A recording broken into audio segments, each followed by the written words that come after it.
Ito yung SSS online account ko kung saan pwede ako makapag-apply ng loan gamit lang yung phone or yung computer ko at makapag-apply na rin ng benefits at marami pang iba. Para magkaroon ng online account sa SSS, una, dapat meron ka munang SSS number. May pinakita kaming hiwalay na video kung paano nga ba makakuha ng SSS number, pwedeng online or pwede ka na agad dumiretso sa branch. At kapag meron ka ng SSS number dito sa website ng SSS, punta lang tayo sa member. At mula dito, pwede ka nang mag-register dito sa bandang baba. Pag kinlik ko to, may mga hihingin sa ating information bago makapag-proceed. Yung mga complete name, birth details, at ang pinaka-requirements talaga nila is yung registration preference. Kapag mag-sign up tayo sa SSS Online o yung tinatawag na my.sss, hindi manghihingi ng valid ID o ng selfie. Instead, ito yung mga kailangan nila para i-approve yung SSS Online account mo. So in this video, pag-usapan natin yung mga requirements na yun at ano yung pwede mong gamitin para makapag-proceed sa pag-sign up. And by the way, kung first time mo sa channel natin at gusto mo pa ng mga online tutorial videos katulad nito, please click the subscribe button.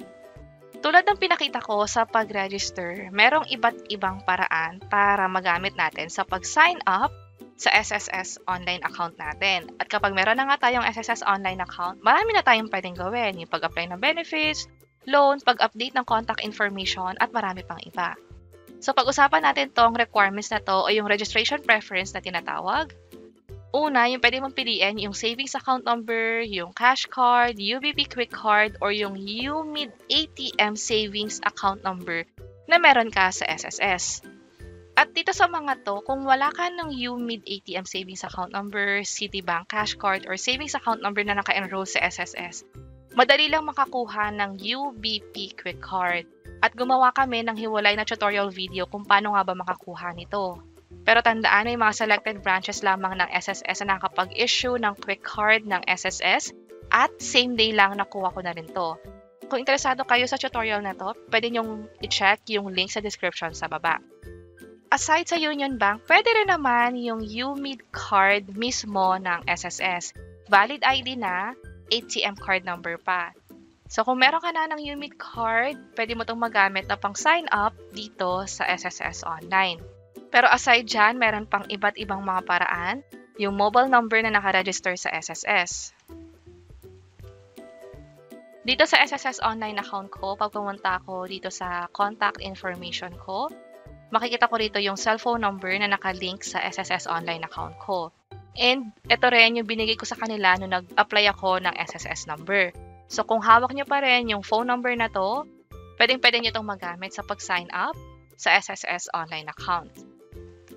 Yung pangatlong option naman is yung mismong UMID card na meron tayo.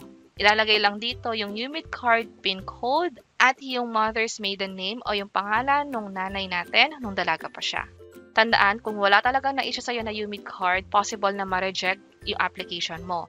So, i-ensure na mayroon ka talagang UMID card at ilagay dito yung mga tamang information. Ngayon, may isa pang paraan para makapag-register sa SSS. Ito yung employer ID number or yung household ID number. Pwede kang magtanong sa HR ninyo or sa employer ninyo kung ano yung ID number nila at ilagay yon dito sa pag-sign up sa my.sss. Isa pang paraan is yung pag-register gamit yung Paid Payment Reference Number or yung PRN na tinatawag. Pwede makakuha ng PRN mismo kapag magbabayad ka sa SSS branch. Or meron kami ginawang hiwalay na video kung paano nga ba makakuha ng SSS PRN. Ito yung sample ng PRN na nakuha namin after namin magbayad sa SSS for that month. Pwede nyong i-check itong tutorial video. Again, yung link isa sa description sa baba. At meron pa natitirang mga paraan kung wala ka rin PRN or yung mga ID na na-mention kanina or account number. Pwede naman kung nag-loan ka sa SSS, pwede mo ilagay dito yung date of loan. Kailangan existing loan ito. Kasalukuyan mo siyang binabayaran. At ilagay lang dito yung date ng loan with existing loan balance. Yung ikapitong paraan is yung transaction number mismo. Ito yung makikita sa personal record or sa UMID application mo, either sa E1 or sa E6 form na nauwi mo after no application. Pero tandaan na applicable lang to sa mga nag-apply ng SSS number from December 10, 2020 onwards. At ang last na option natin is Kung meron ka ng pensyon mula sa SSS, pwede mong piliin iyon at ilagay dito kung nakakailang pensyon ka na ba mula sa SSS.